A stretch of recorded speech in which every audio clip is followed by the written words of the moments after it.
That's the one. So we have more than a quorum here. We have Chair Myers via Zoom, Alder Canaro, Miller, Brandon Lang, Barry Schuffner, and Alder Walters also via Zoom. The only member we're missing is Guthrie, whom I believe is still very remote. We have our quorum, we can go. Okay, so first item on the agenda are our minutes from 3/25/24. Are there any corrections that people would like to make to these minutes?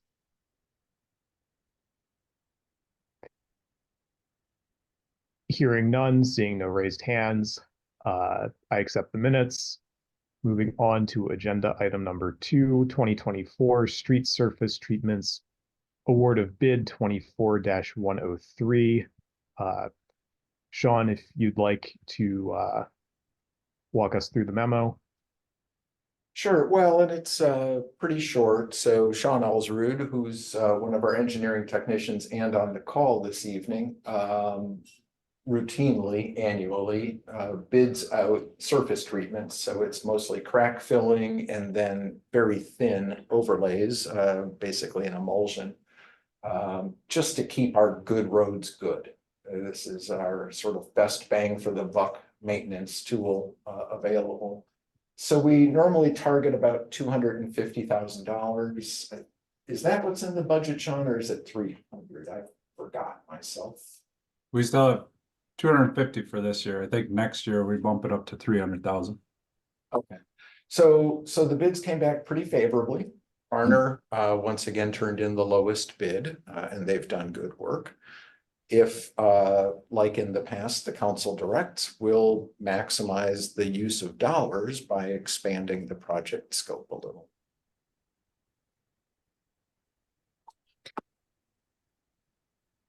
I move we recommend to Finance and Council approval of the bid and hiring of the contract. Alder Wilkes, your hand is up. Is that a second, or did you want to speak? No, I just had a quick question on how, like, is it projects get proposed, or do we leave it up to the department to decide what can be added as far as like what streets get chip sealed? Can you remind me, Sean? Typically, we've done that just, yeah, Sean identifies an area that's sort of near the project area. That's what I thought. I was just trying to remember if it had to be like explicitly laid out or if it was just sort of figured out as we go. So thank you. That was my only question. I will second the motion as well. Thanks. All right. We have a motion. We have a second. Do we have any further discussion? I have a few questions. All right. And I'm glad that the motion doesn't include the amount not to exceed, because I was going to ask, what does it mean by adding additional if the amount is limited to the 189,000?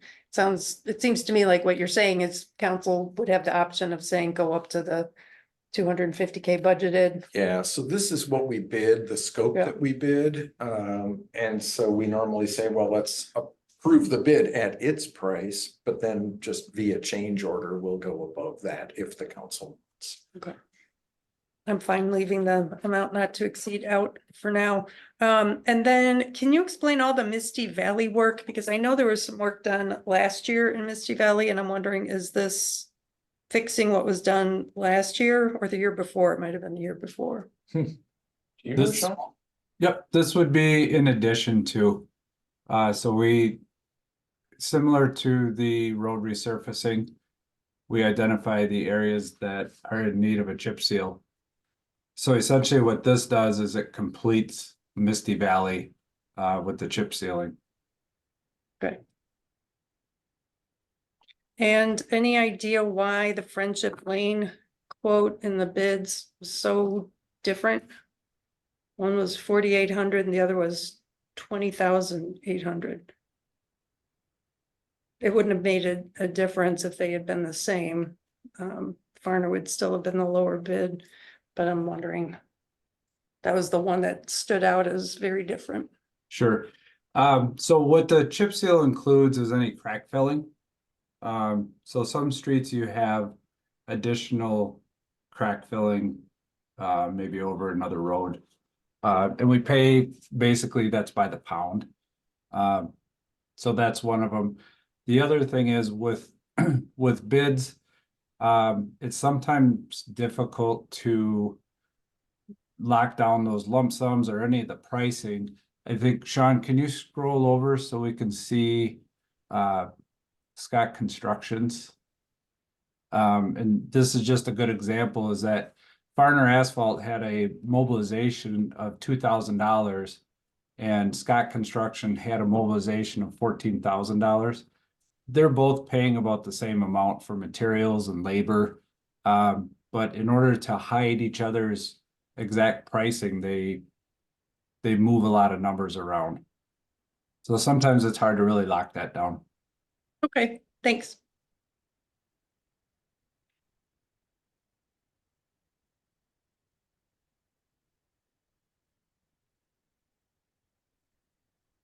Is there any other discussion? Hearing none, we have a motion to accept the bid for or the contract to Farner Asphalt Sealers LLC in an amount not to exceed $189,162. Moved by Don, seconded by Kendra. All those in favor, please say aye. Actually, I have a question because Don did not specify the amount. Oh, I'm sorry. As quoted, yeah, I meant to. At 189, it is going- 162. So it is going to finance and common council with the Yes. 189,162. Right, and then if they tell us to go to 250 or as close as we can get without going over, we'll just do that.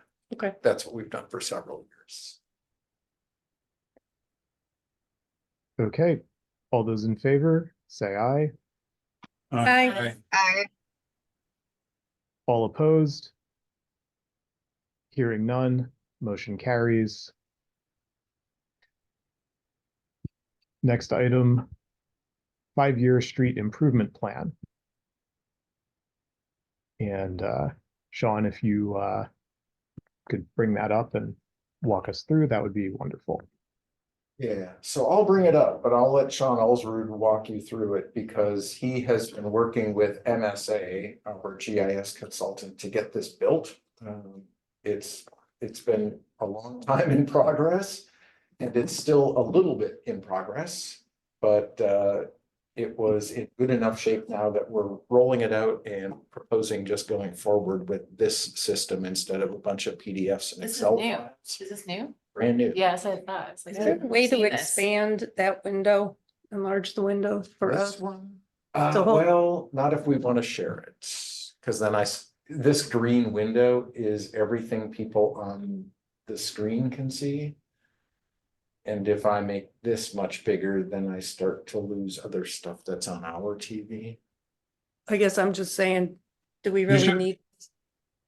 Do we need to see the other stuff that's on our screen? It would be easier. I think it would be better to be able to see the streets dashboard better. Yeah, so what I can do is pop out just the map separately like this. And then we No, can zoom in. That's pan. fine. It just seems like this window should be. You should be able to resize that green window that's showing for everybody, but it, I can, but then like I say, it starts obscuring videos and attendance and other stuff. So we're a little bit fixed if we want, okay, I'll just follow. unfortunately. It's just the nature of the TV. For those online, you're probably seeing the whole map and nothing else, but on this screen, we have a lot of other stuff going.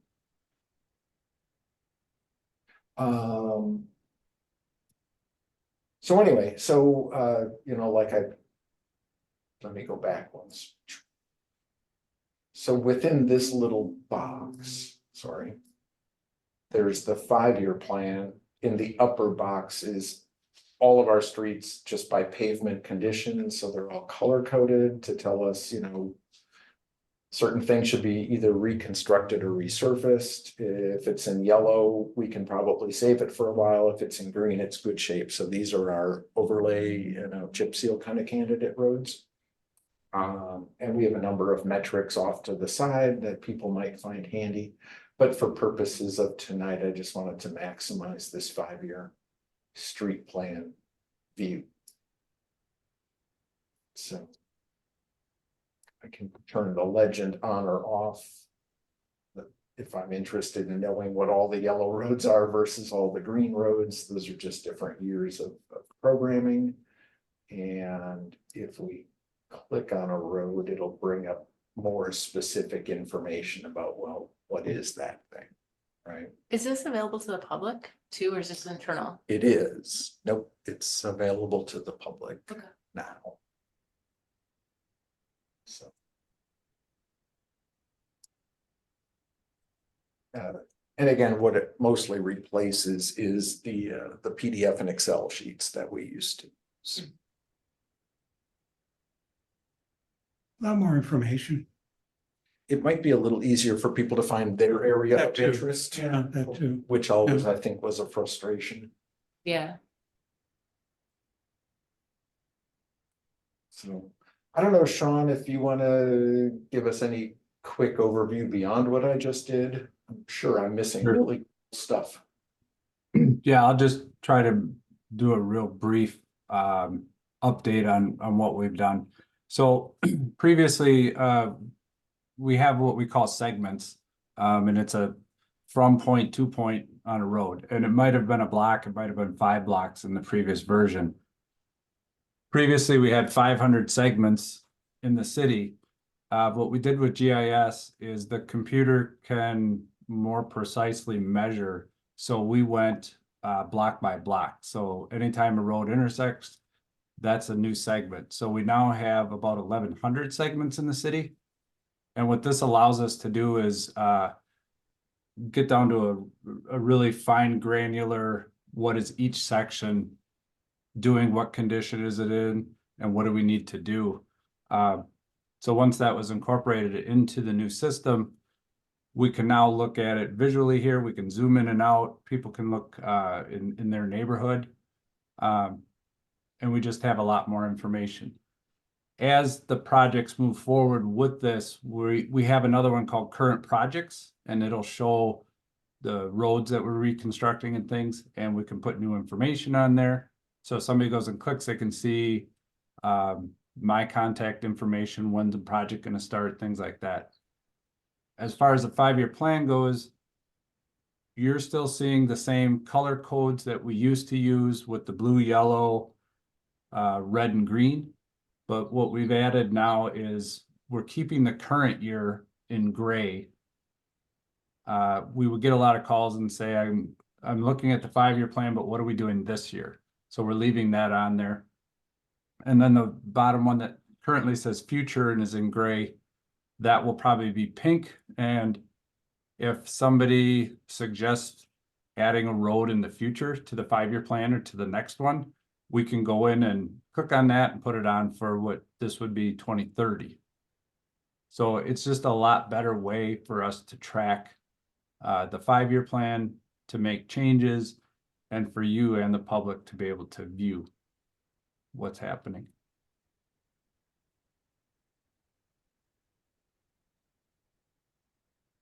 Sean, when you zoom in, is the gray hard to see? Or is it kind of obvious? Oh yeah, the streets are white. Okay. Yeah.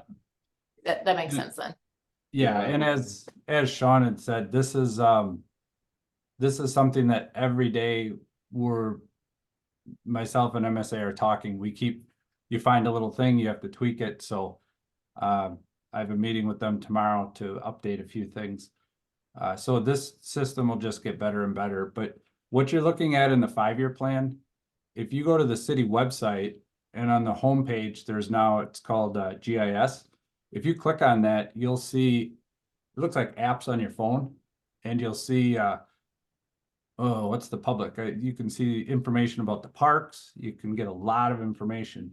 So we're really trying to get, here we go. So we've got the bicycle routes. we're gonna have community events and a map, so if Good Neighbor Fest is going on, people will be able to click on that and see the parade route, and it'll show the time that it starts and things like that, brush and collection information, park information. So the GIS is really trying to connect the community with the city staff and what's going on within the city. And the street planning dashboard is what we're looking at right now. Yeah, thanks. Oh, I think cool. that's a good overview too. Probably should have started there. How did we get here? So yeah, Yes, the GIS is it's a huge leap forward for the city. And to be honest, MSA does not have another municipality that's doing these streets like what we are. So we're definitely ahead of the curve on that. And I think this is a really good thing. Yeah, this is cool. I'm looking at it now. Mhm. yeah, and so this is showing Century Avenue now for 2026. That's a resurfacing project, so not reconstruction, but we're partnering with them and we're pretty committed to that year. Seems the rest are all city roads, so if we chose, we could move things around.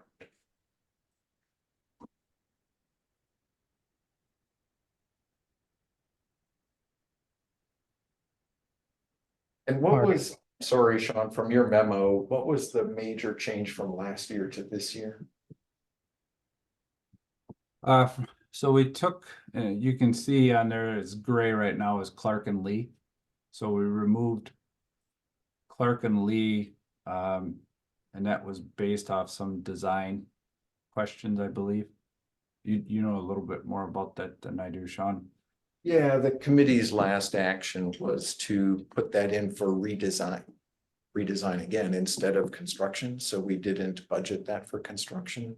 And the redesign hope was to get dedicated bike lanes, but it wasn't funded for redesign. So it's just in limbo right now. I'm not sure dedicated bike lanes would fit anyway, but Well, I'm not sure how much can be done if the situation with, and now Everything that the else. driveway by the high school is closed, Yeah. Yeah. it may not as much matter. Alder, your hand is up. Sorry. Yeah, no, that's okay. That was gonna be my question too, was the changes from before, but, and you said we didn't, Clark and Lee didn't get budgeted for, right? So there's no Right. like extra in the budget that we're missing for this year. I think this is great. I can remember when, I first joined the committee and I met with you, Sean, and we were talking about this, and I was really excited for this coming through and having all of these dashboards available to the public. And having a better interface from just the Pacer spreadsheet database that we were looking at. So I think this is great, and I appreciate all the hard work, Sean, that you guys have put into this. I think it's accessible as a person from the public going online and being able to see this. I think it's really great. I think having some more information about the size of certain projects might help. I don't know if when you click on, say, Century, if you click on it, you could take it to an explanation of the reconstruction. Yeah, I can zoom in. Yeah. So yeah. we basically have highlights of what's going on. Sean, if you wanted, can you minimize that map and go back to the full street dashboard? Are we? Sean, in the upper right-hand side, is there 3 lines up there? Can you Yeah. click on that and see? Okay. So this is, I think because of Okay. the screen size we have, this is a little bit different, but this is the street overview. If Sean, if you click on the 5-year plan, you'll see half of this is the map. And then the other half on the left. Oh, okay, I did see this. Okay, that does help. Okay. We're gonna do some more cleanup in here. make this look a little bit better and flow a little bit better. That's one of the things we're meeting about tomorrow. But this, you can go in and you can see each year where they are. You can see the size of each segment. You know, that can help a little bit. The other 3 tabs up there, Sean, are reconstruction and resurfacing. I'm sorry, in the upper right, the 3 lines there, Sean. Oh, okay. Yeah, if you can click on resurfacing. All 3 of those are the same, but this is basically our entire database of the street. So if you really wanted to dig in, you can see what the priority rating is. You know, this is Yeah. what we're working off of.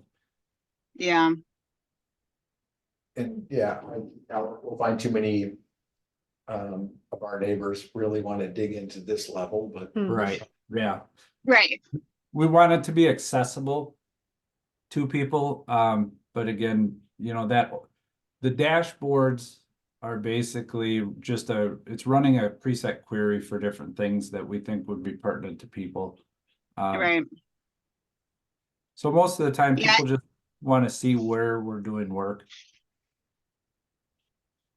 Or like you said, have a specific road in mind. For instance, I'm specifically looking at Stonefield Road because it is the one that I get the most questions about from my district. And I have to explain to them how it fits into the 5-year plan with Century Road being such a big project that's Mhm. slated to come at 2026. And then the Parmenter Road, when you look at the year that's in blue, with Parmenter being such a big project, and then you're taking smaller bites on the other roads because Parmenter is such a big bite of it. So I guess one of my suggestions would be when you click on each of those segments, like if I were to click around the blue, it'd be nice to see how much is being spent on each of those projects, just in the pop out, just to be able. So if I was like, well, there seems to be, yeah. So there isn't like a budget item here. Right, there's a cost estimate for that segment of Oh, there road, is. Okay. but Okay. that cost estimate is part of our capital borrowing. And within that, we have other expenses like design and things that, Oh, right. Okay. so it gives them a rough idea, but yeah, we don't currently have a great way of clicking on that entire blue segment, because there's probably 5 or 6 segments of that project. Mhm. But perhaps in the future, Oh. we can auto-generate something that would show the cost of that. That would be helpful as far as being able to do a comparison and explaining it as Sure. a full project. Okay, Um, yeah, that's something we can look into. and Well, if I I was may, just while gonna I say, just, in the meantime, it is in the budget. The capital Right. project budget, that's something, right. yeah. So Yeah, I think from a public facing perspective, though, few people might intuitively understand that they're gonna have to add up Segments, 6 numbers if they really want a cost estimate. And yeah, so internally, we keep an Excel spreadsheet. So I have to take all of this data and download it. And then I have a spreadsheet that I put it in that I use for budgeting. And that's how I'm moving roads around right now. So okay, Franklin Avenue, I have a from Bristol to Branch Street and a cost for that. And that might be something that we can put up into the dashboard once a new 5-year plan is approved. The nice thing with the new system is, especially in today's environment, costs are going all over the place. I mean, it's incredibly difficult to try to project what something is going to cost, but we can put unit prices in and it's recalculating all of this as we do that. So Oh. every year, you may look one year and I'm just picking a number, but if you see that a road project is gonna be 600,000. And the next year you look and you say, well, it's 608,000. It's projecting the new numbers. So that's very helpful. But I'll definitely look into that.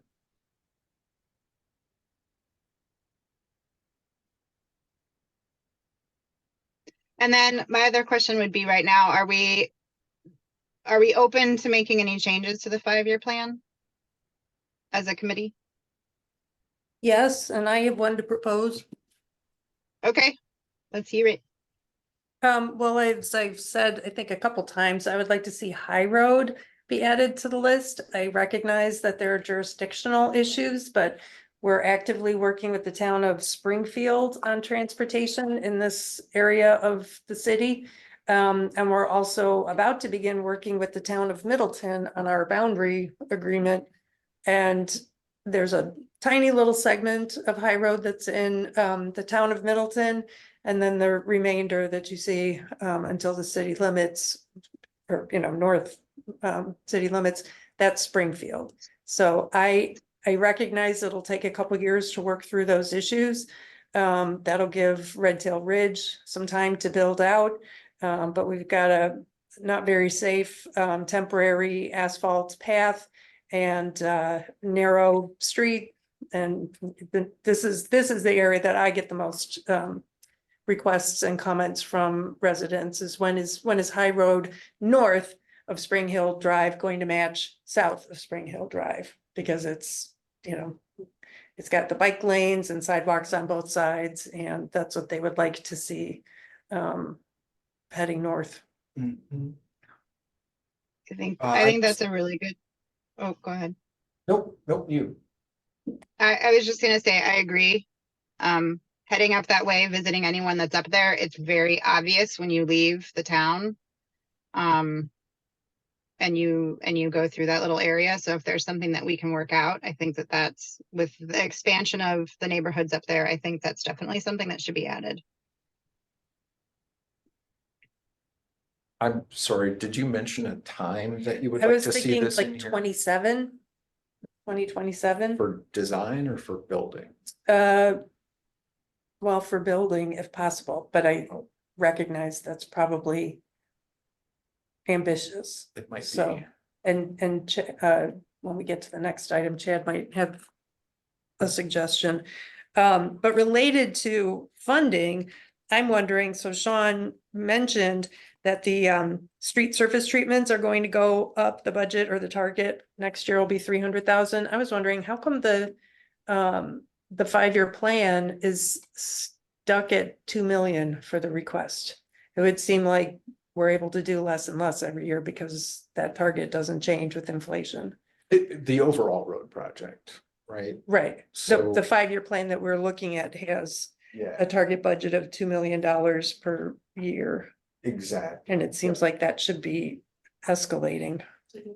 Point. Well, that was just the direction we had been given. I mean, when Sean actually ran Oh, through. sure. I'm sure there's a reason for it. I'm just saying, I think there should be support from this committee to increase that amount because it does mean that as costs go up, we're able to do less and less. I think there's been support from the committee all along. It's just never gets past finance. Yeah, Now's your chance. yeah, I think we've brought that up almost every year. to Every try to year we increase say, hey, how the- come we can't get more? Yeah. Well, because we have to borrow more and we can't borrow more because we're limited. Well, and there are two parts to that. One is that, while we ran several scenarios for what is it gonna take in a very long-term life cycle cost to keep up all of our roads, you're right. We fall a little bit further behind when we're dealing with a fixed number, but we're also bumping into staff time quite a lot. So we have things that are funded that we just can't do, and because we're just running out of time. Why did it go to 2 million? I think I was on the committee. It went to 2. It used to be 1. wasn't it? Or It 1? used to be highly variable. It was Yeah. between 0 and 1, sometimes 1.5. Okay. But it was also 0 for several years in a row. Mhm. We just do any roads. Could I give a little insight to what the 5-year plan has been in the $2 million budget? So back in, I think, 2013, Sean and I started the task of trying to get more money for the roads. And I think in 2016, after they did the neighborhood study and people wanted new roads, they funded $2 million. In that time, we've come a long way. And Sean, could you go back to the street dashboard? And then could you highlight the upper map? Sorry. I picked exactly the wrong one. Yep. The pavement condition group. Can you expand on that one? Only if I push the right button. Sure.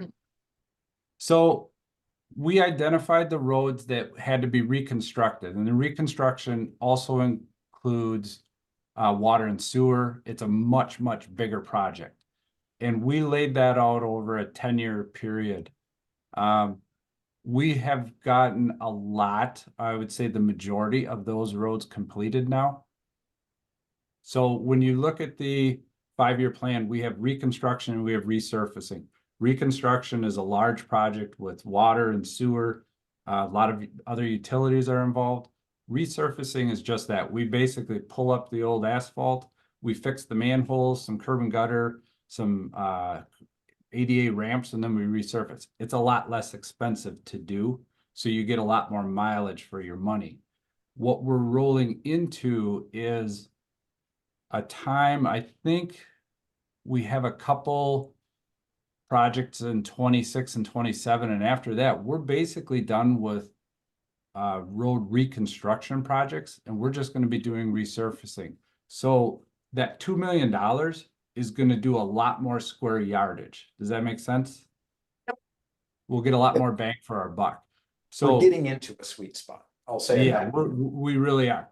So when we started this point system and took the $2 million, the red that you see here, all of the red roads are 4s and 5s on the Pacer rating.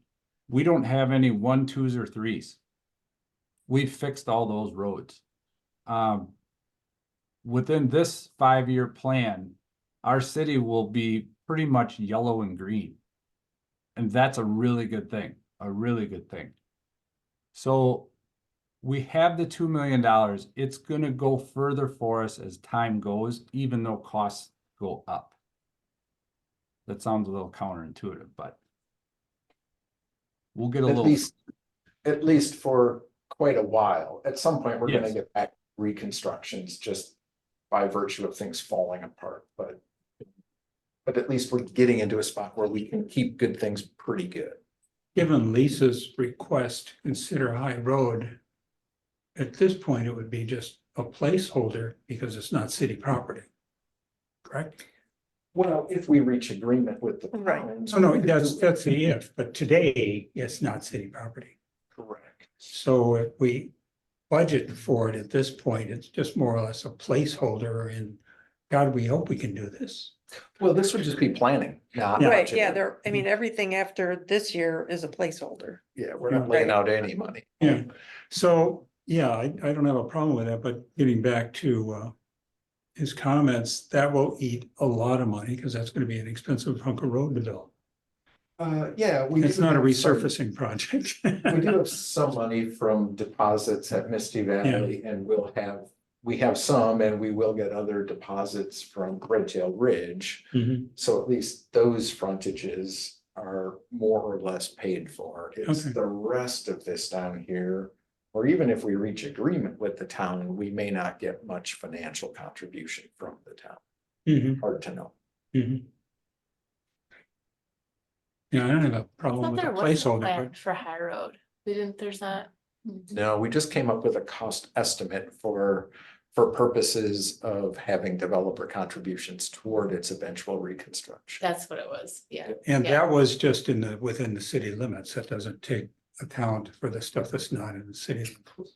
Just along those frontages. So if to get a placeholder, we need a cost estimate for the stuff that's not in the city currently as a placeholder.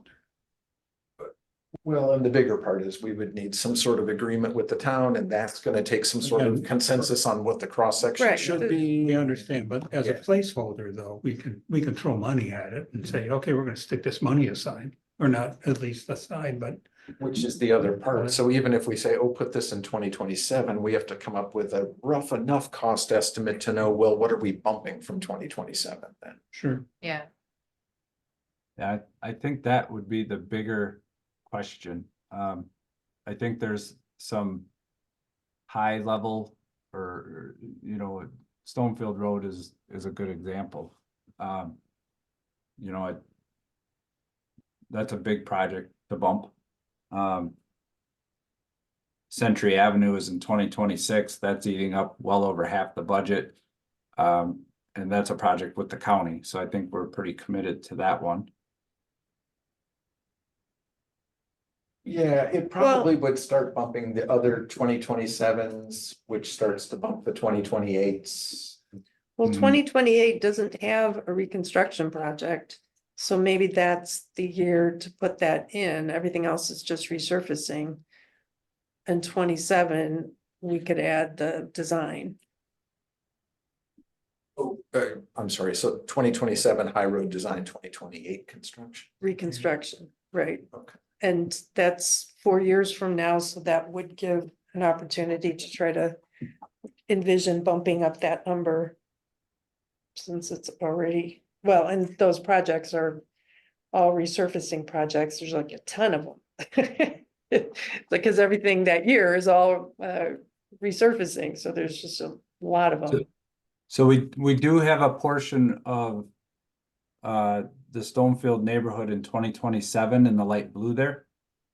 That's a section that we're strategically doing prior to doing Stonefield Road. Yep. Because we don't want new trucks. So there's a lot of little things to think about. We wouldn't want to bump all of the Right. 2027. No, No, but if no. High Road went to 2028, we might be bumping Stonefield Road to 2029. Well, no, Is Stonefield, Stone- Stonefield the reconstruction? I think that'd be a resurfacing. Mhm. it looks like, yeah, it looks like there is a lot of resurfacing. The light blue is the resurfacing and reconstruction in 27. And then 28 is, I'm guessing this is the, not the problem, but the artifact, or, you know, just having segments. That's why we have such a large number of segments. 'Cause that's all Stonefield Road plus whatever that cross is.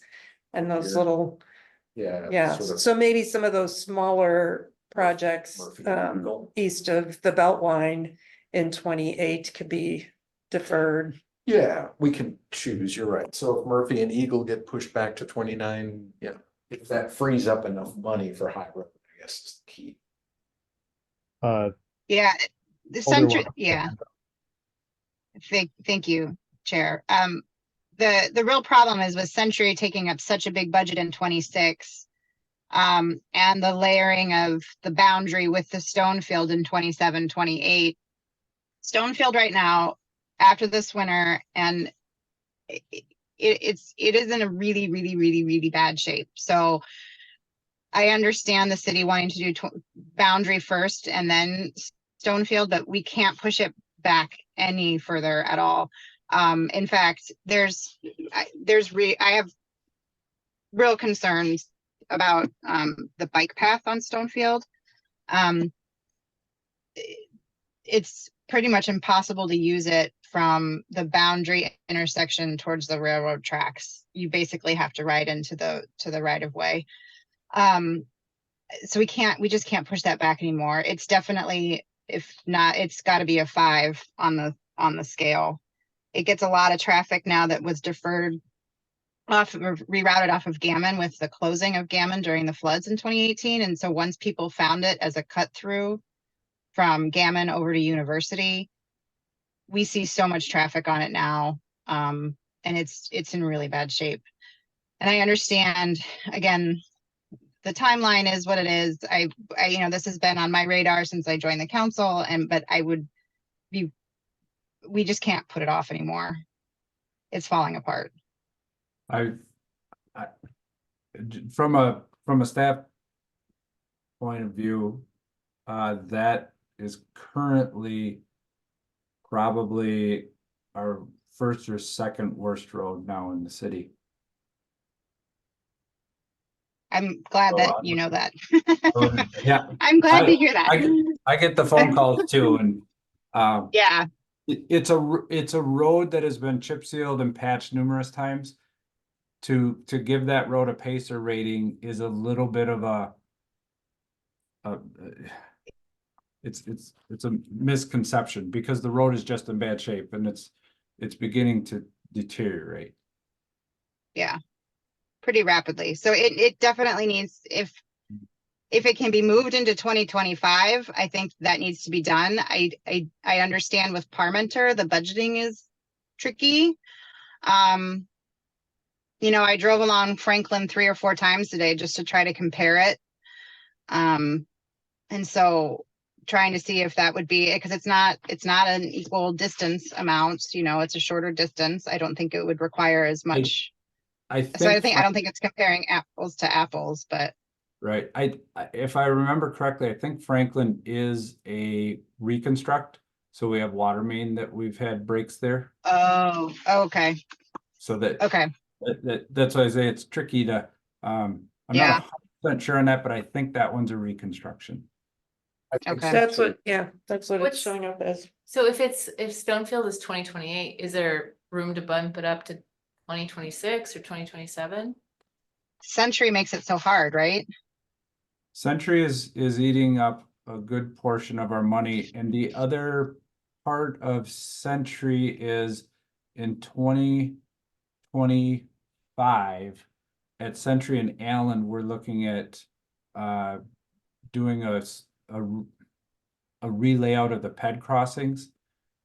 And it's part of our traffic signal updates, but we're looking at making the ped crossings safer there. So that's going to be an additional project that we're doing next year. So again, that staff level portion of it comes into play as well.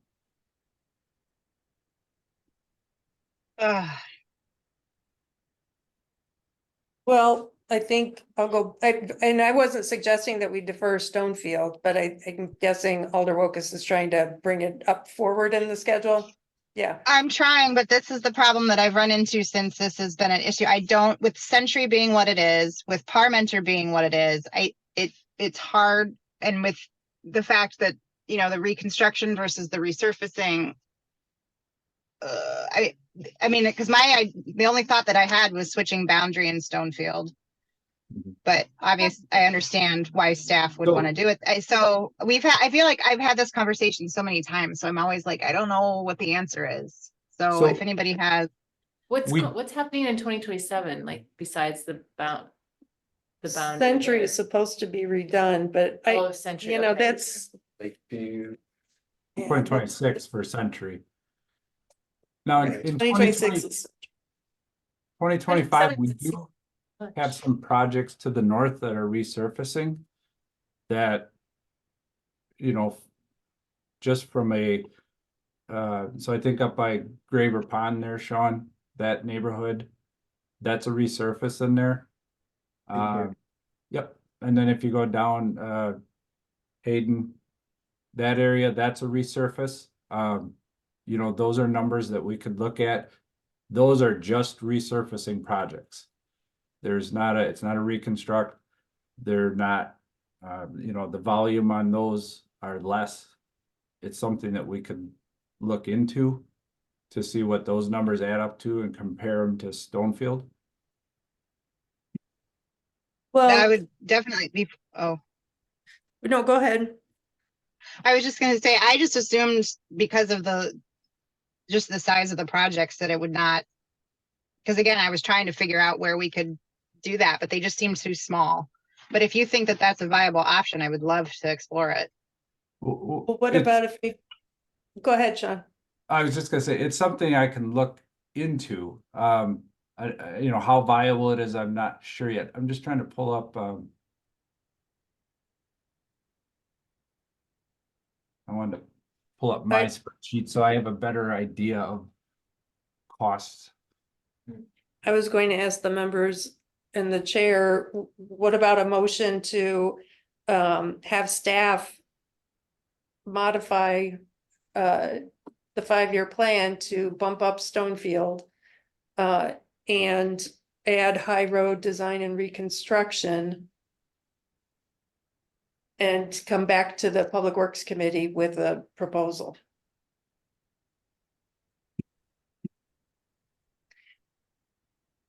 Is there a way that we can get that boundary road section into that motion as well, so that we're not putting the trucks over it? Yep. Over the. Yes, Yeah. and they're wrapped together, so yes, that to be included. All right, so Uh, I will. If that works for folks, then I would move that we direct Public Works staff to come up with a revised 5-year street improvement plan that moves Springfield and Boundary up in the schedule and adds High Road design and reconstruction to the 5-year plan. I'll It's second. Stonefield, not Springfield, Okay. sorry. Oh, I'm sorry. Stonefield, yeah. That's Stonefield. okay. I just want to make sure, because I think there is a Springfield somewhere, There so I is. don't want to get.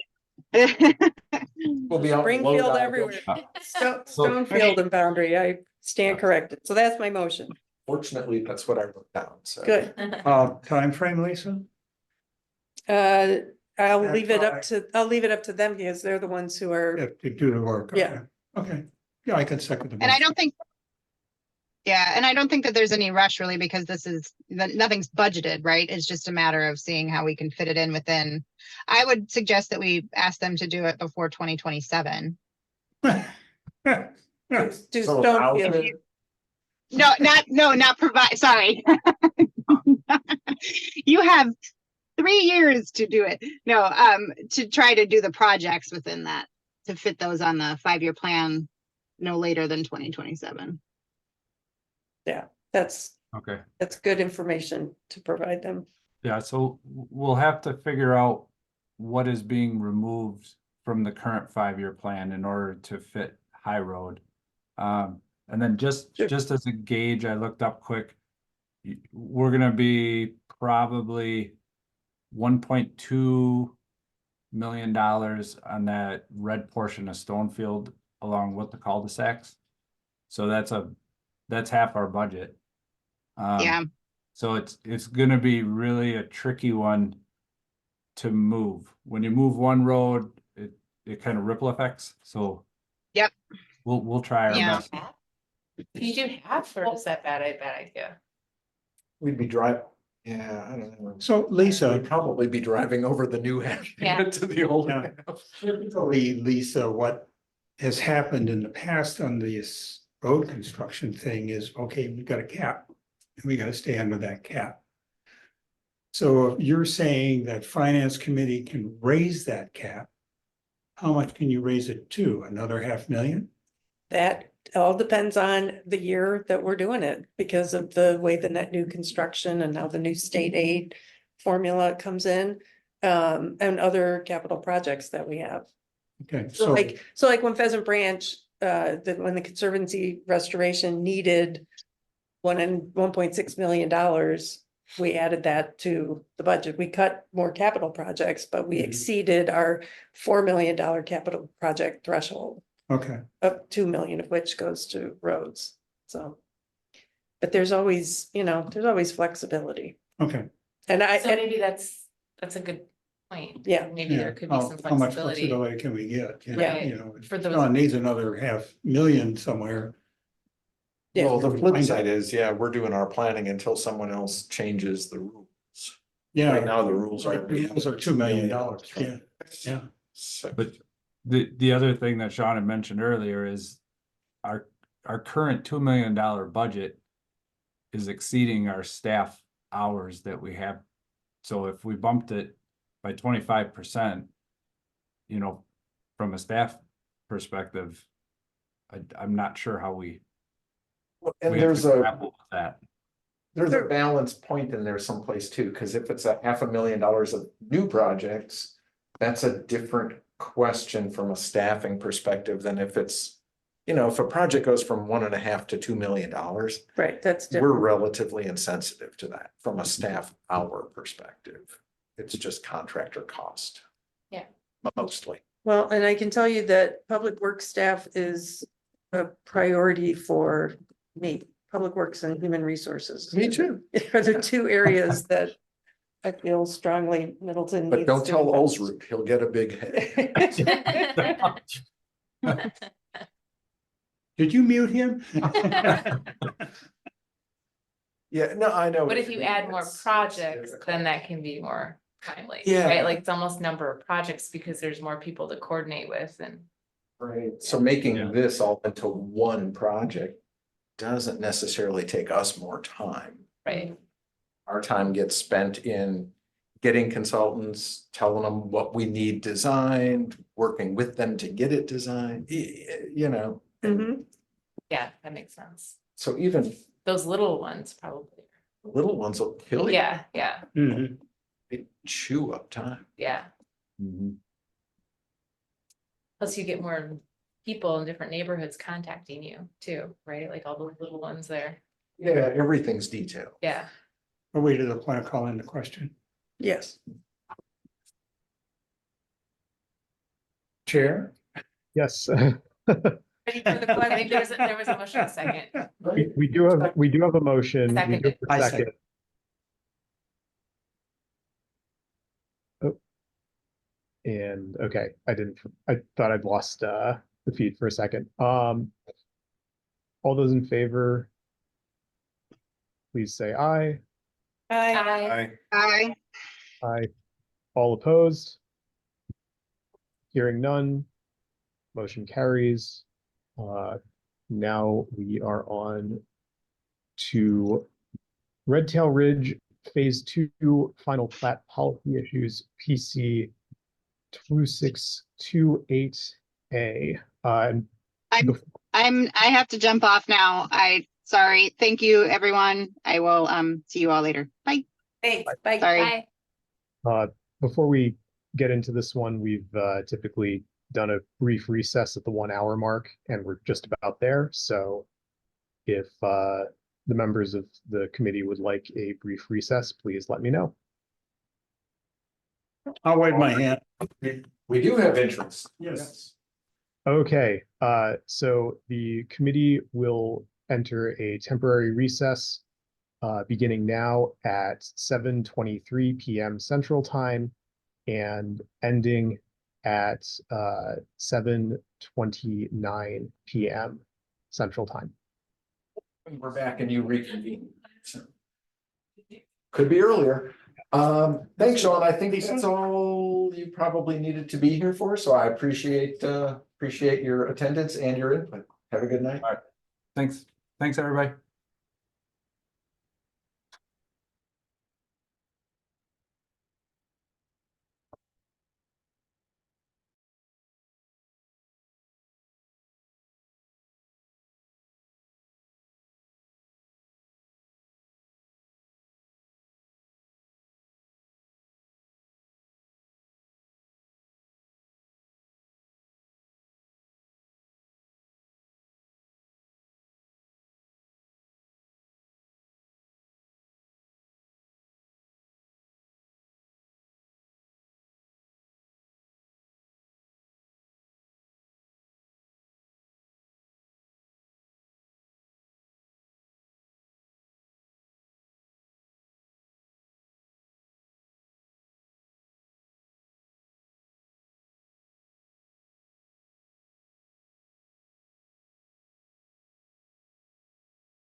All right, is everyone who left the room present again?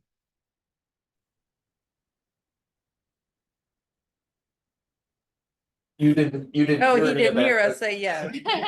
but 100%, yes, we're all back. Okay. We still had a minute left in the recess, but if everyone's okay with ending it a little early. Yeah, Everyone's back, so if you Right. call it in. Back in session, and the agenda item is Red Tail Ridge Phase 2 Final Plat Policy Issues PC-2628A. Yeah.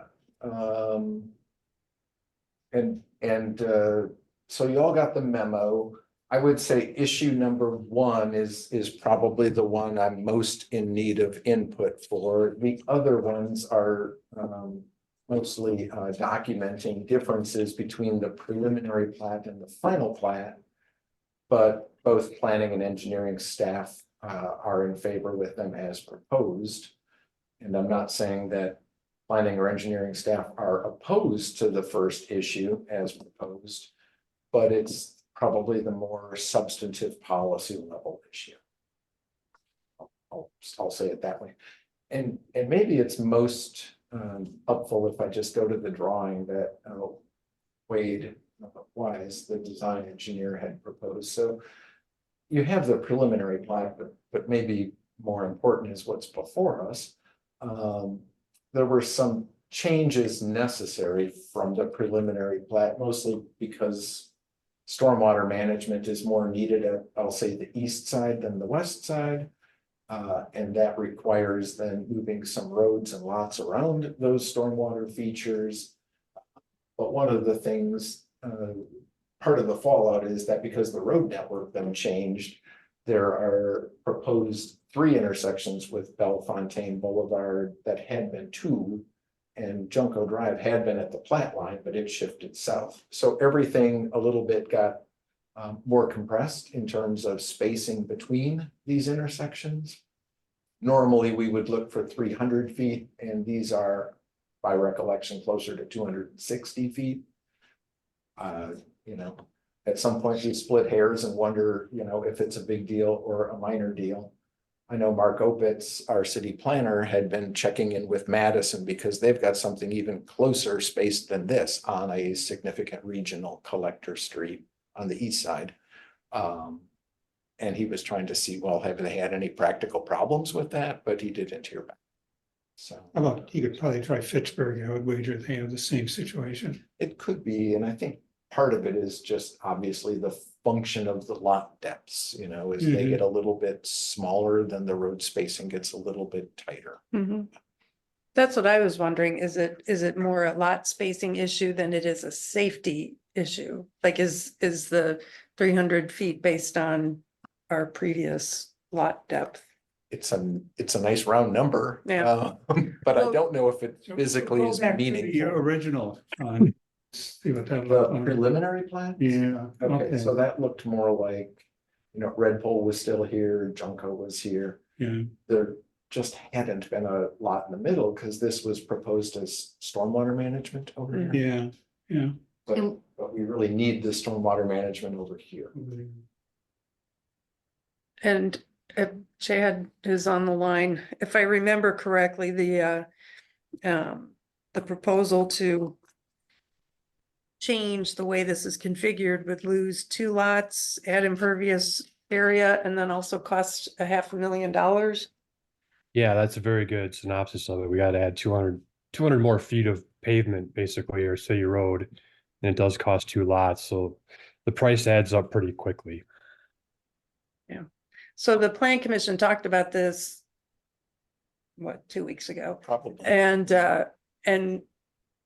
asked the staff to work with the developer and with Public Works to figure out, is it really necessary to make this change that adds the impervious surface, loses 2 lots and costs money?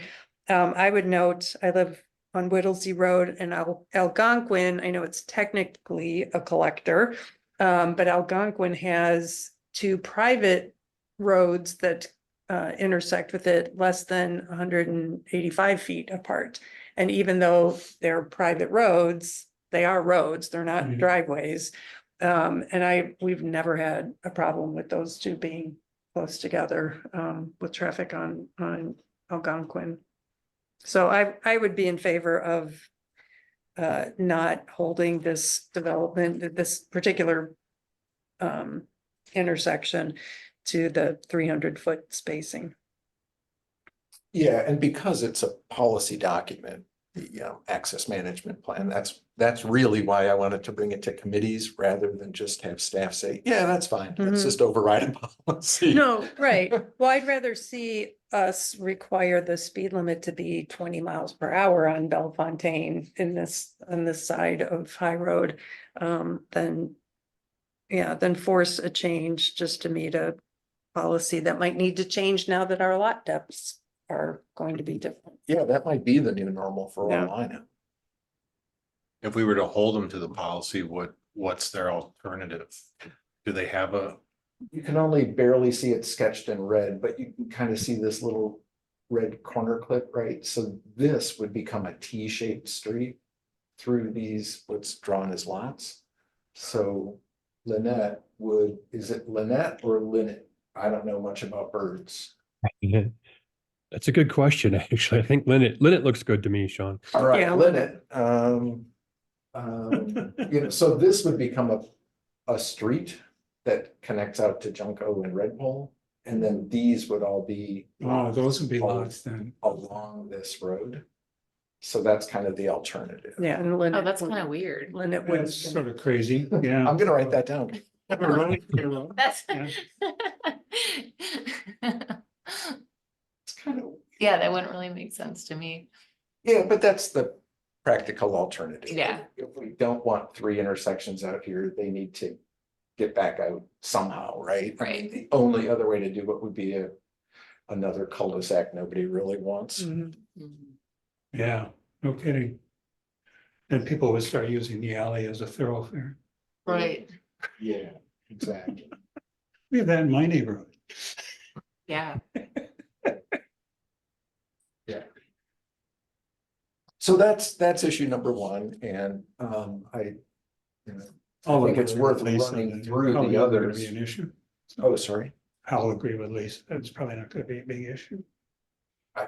Yeah, there's no way I could say that that's or like a known safety problem, right? That physically it's going to be unsafe at 260, but fine at 300. I don't know. It's just Mhm. 300 is what we've had for a really long time.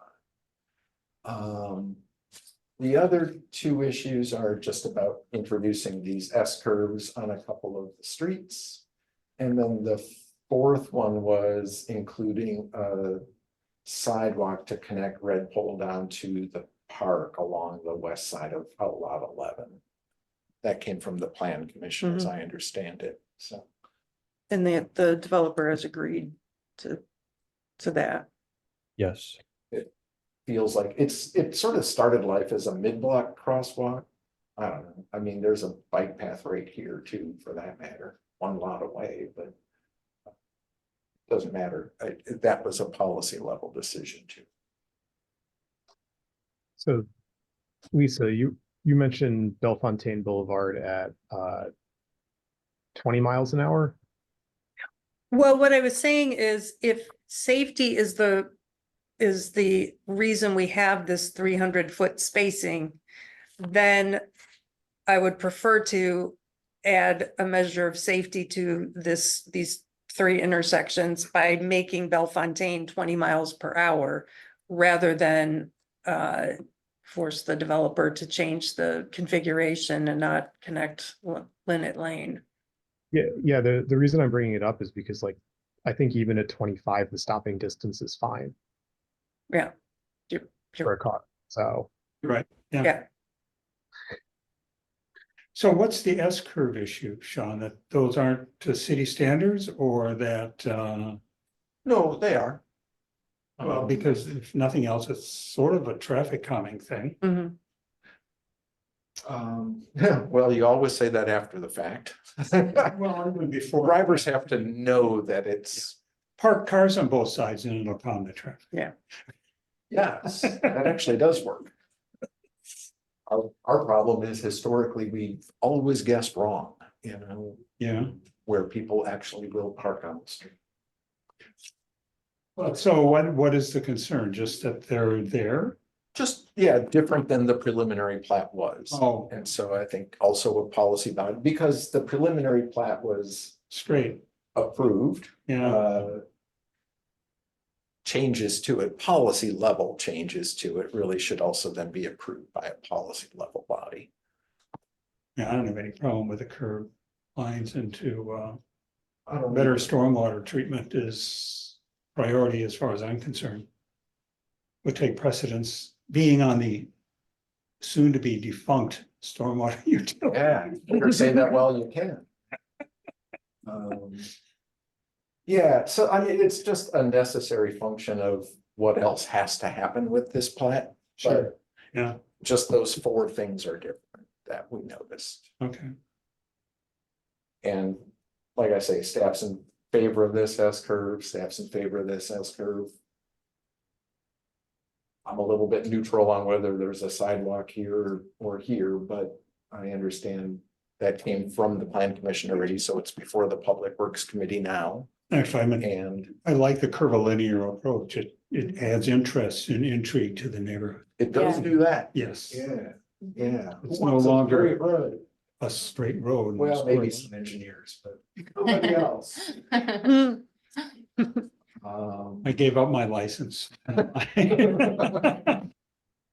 So do you need a motion, Sean, on these? Yeah, Items? I think that would be good if there's, what I'm hearing is a preference for Bellefontaine Boulevard to have these intersections with Junco and then Red Pole at about 260 feet as had originally been proposed. Rather than the alternate layout of T-shaped intersection. That would meet the access guidelines out here, but result in something maybe less favorable for the neighborhood. This westerly shift of hooded merganser with some curves, this southerly movement of Junco Drive that introduces some S curves, and Wade noted the radii, so that's 450 and that's 300. These are both 300s.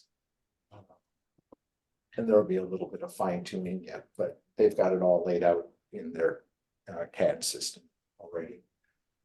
And then a mid-block pedestrian walk along the east side of about 11. So are there 5 policy issues or, Just 4.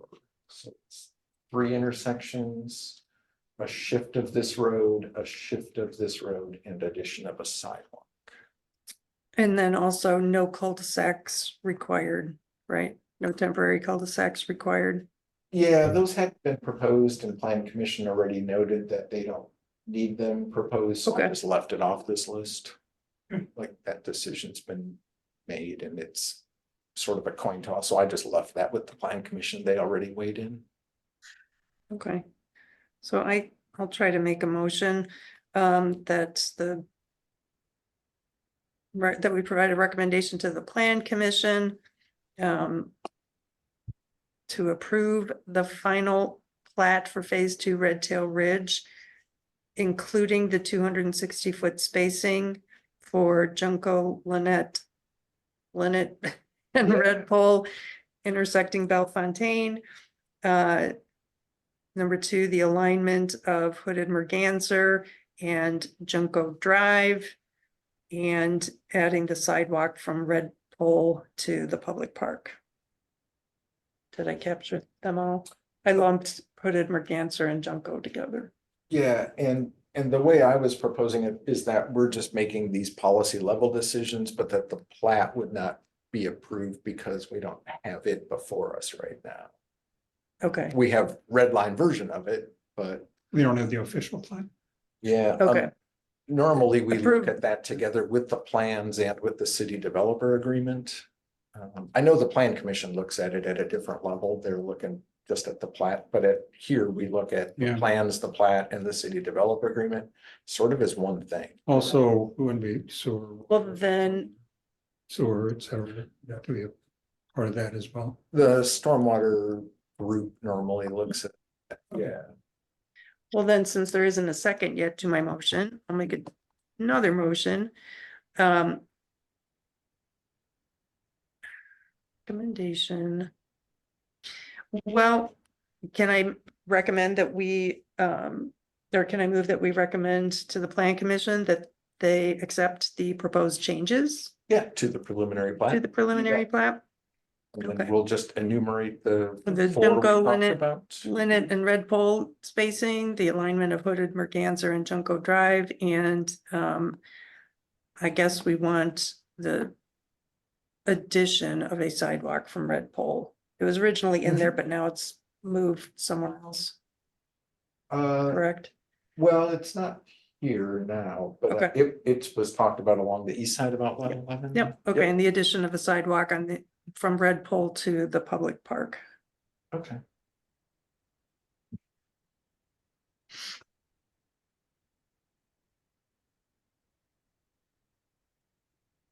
That's on the alley, that sidewalk, isn't it? Alley. I guess it Right. would be next to the alley. Yeah, make it part of the alley, actually. We've done that in our neighborhood and it works out well. Yeah, Just that put a would sign be up next to Private the. alley, but it'd be a public easement someplace. Oh, okay. Doesn't So matter to me would where, have to be I a guess. public sidewalk then, not a private sidewalk? Is that the intention? Do you remember that it'd be a public sidewalk or just a pedestrian way? I can't, Chad, do you remember, or Wade? A pedestrian way is my recollection, but it would be, I mean, I guess I'd have to ask you, what's the distinction between the two? I think we plan to use it for the public, so it would be an easement over private ground. Does that make sense? Yeah, don't you have like an easement on either side of those alleys? Which obviously, the homeowners take care of, but it's like an 8-foot easement on either side of the alley. I'd defer to Wade to answer that question for me, the engineer.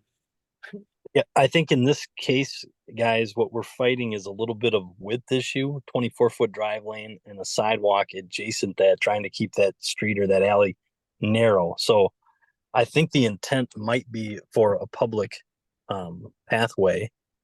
It just may be narrower than a typical 10-foot path would otherwise be. But I mean, my question is that going to be a city easement sidewalk, or is that going to be part of the development and be part of essentially the alley walkway? Who's going to own that sidewalk? I guess that's my question. I think that's up for discussion, right? I think the city would prefer the maintenance and ownership be by the private developer. Yeah, Well, public sidewalks are anyway. That's a frontage well, base. granted, Right. but still, to now then renegotiate and get a public easement through there, Yeah. just seems to complicate things. It does feel like it because it has to cross Outlet 11 to do it. Yeah, essentially have that, yeah, as opposed to the developer owning and maintaining it. Right. Then Usually- you don't have to worry about that easement. That easement's between the developer and that property. Usually when we get a little more wrapped up in whether it's a public easement or public sidewalk is. There are. Tools at our disposal to say, oh no, you can't close that. Oh, yeah, it's different if you have a sewer running underneath it, but you don't. at But this if point. this did get closed, I think there's. For maintenance or whatever, right, a really reasonable and nearby alternative anyway, so. If someone were having a block. So party, that's so up we're for. closing that's up the for- alley. That's up for right? further discussion in the future. Yeah, it's fine. Is there sidewalk on Bellefontaine? There's a path on this east side and sidewalk on the west side. So it's kind of multi-use over here. Okay. So you've got the motion, I'll second. I'll leave my lengthy discussion. You jumped to the discussion. So, It's okay. I had to make sure I was clear before. I made I know. We have a motion, it's been seconded. All those in favor, say aye. Aye. Aye. All opposed? Hearing none. Motion carries. Now on to the next item on the agenda, which is Old Creek Road, Pheasant Branch Road, traffic issues. TC-166, TC-173. Sean, I believe that the plan is to defer this until May based on neighborhood feedback. Right. In fact, I think Tom Weber, our engineering tech who does most of our traffic counting, actually puts stuff out today. It's going to take a couple of weeks because we have a limited number of traffic counters. So to go collect new data, we had always intended to recollect data after the no left turn signs were in place for a while. And we can't do that in winter, but we're pretty sure snow is done. So the plows aren't gonna wreck. Thank you. Yeah, that was our mid-April snow, so we're done now. And so as long as the hoses don't get disturbed, we're starting to recollect that data. So this may be ready by mid-May to come back. Okay, I'd ask unanimous consent to defer consideration of this item until May. Yep. Yep. Yep. Yeah. All right.